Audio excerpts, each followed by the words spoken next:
Welcome to Silicon Heartland Sessions, where we highlight the voices driving innovation across the Midwest and beyond. In today's mini episode, Warner Moore reflects on the power of generosity in leadership. From Dale Carnegie to the Columbus tech scene, Warner shares how building strong relationships and leading with a give-first mindset has shaped his career, his companies, and the communities he serves. Shout out to the sponsors who make this podcast possible. Rackspace Technology, your trusted multi-cloud solutions partner. Varonis, protecting enterprise data where it lives, on-prem and in the cloud. Trace3, helping organizations innovate through advanced IT strategy and execution. And Sigma Computing, enabling business users to explore live data without code. Let's jump in. So it sounds to me like, there's an intersection there between the technology, and for you, it was really, the art of the possible. Was really around this idea of using the internet to connect people and using technology to be able to, form relationships and so forth. When we were talking earlier, you'd mentioned one of the books that you've used, to help guide your thinking, relative to leadership and so forth, is Dale Carnegie's How to Win Friends and Influence People. And it's clear to me that relationships and networking are really important and have played a really big role in your success. Can you maybe talk about how, relationships and networking, I have to imagine that's a key element of the entrepreneurial mindset? Well, Sean, you told me I needed to be more controversial. So we'll see if I live up to your expectations there. Maybe not my default these days, but admittedly, when I was teenage, my default mode of operation tended to be maybe a little more, less refined. Let's put it that way.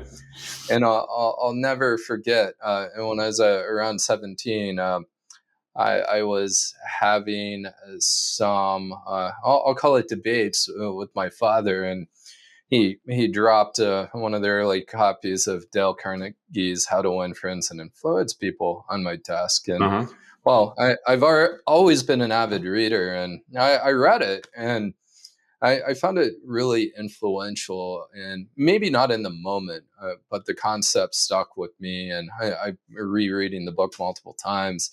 And in Dale Carnegie, there's a little book, if you ever do the training, which I did many years later. Mm-hmm. I think it's called the Golden Book, and it contains the principles within the book. And a lot of it's just be nice to people, be empathetic and thoughtful. Heck yeah. And when it comes to networking and stuff like that, I networking almost feels like a dirty word to me. It's I think of it as just hanging out with folks, having good conversations, creating value in the world. How can we help each other out, right? Ultimately, people are what the world is all about. Every single thing we do, people are a meaningful part of it. Yeah, I would agree. We've talked quite a bit about the nonprofit space and how involved you are, like with Cloud Nirvana and so forth, and one of our values that I believe that we share is that, there's something to be said for investing in others and not worrying about what you're going to get in return. Now we're so late now. You get on LinkedIn and all these other places, everybody wants to sell you something. And it's counterintuitive to think about, in my mind, at least for a lot of people, the idea that, there's more value that I'll get from somebody or from a community or from an organization if I just give of my time and my energy. Good things will happen. Yeah, I couldn't agree more. Like here in Columbus, we call it the Columbus Way. I think that those values are more commonly shared here than some other places, based on my travels and interactions in the professional communities. The way I look at it is very simply, right? I don't consider what I'm going to get out of it. Now, admittedly, I have to be cognizant of my time. There's only so much time in the day. We all have a endpoint in our participation in this world. So it's more about what value am I giving? What value am I putting in the world? Are the things that I'm doing and helping with aligned to my values, my company's vision and values? And that's really how I think about things. It's if I'm making a positive contribution and giving to the world, um, it's going to work out in the end. No Will I kidding. get something? Maybe, maybe not. Right. Frankly, I don't care.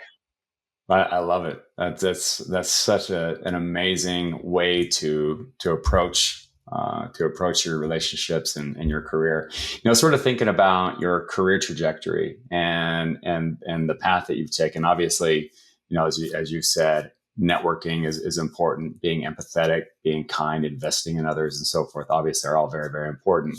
When I go back to that song, kind of bucking the trend and being able to take risks, I would imagine play into your story as well. Are there valuable lessons or practices that have propelled your success?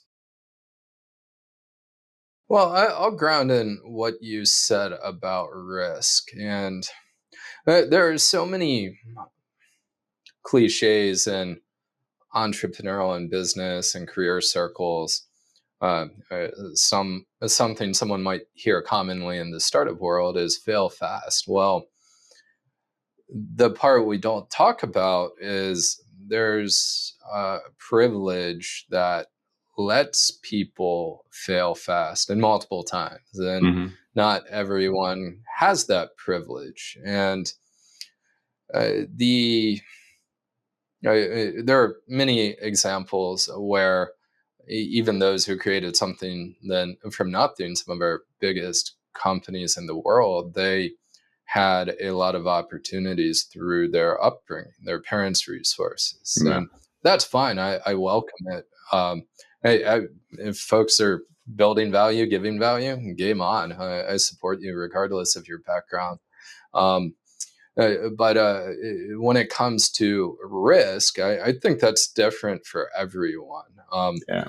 There's opportunity cost depending on the decisions we make at different times. A conversation I had with the young man once who didn't come from privilege, didn't have family wealth, a very sharp, dedicated, smart, went through school. So it's not like he didn't have some foundation.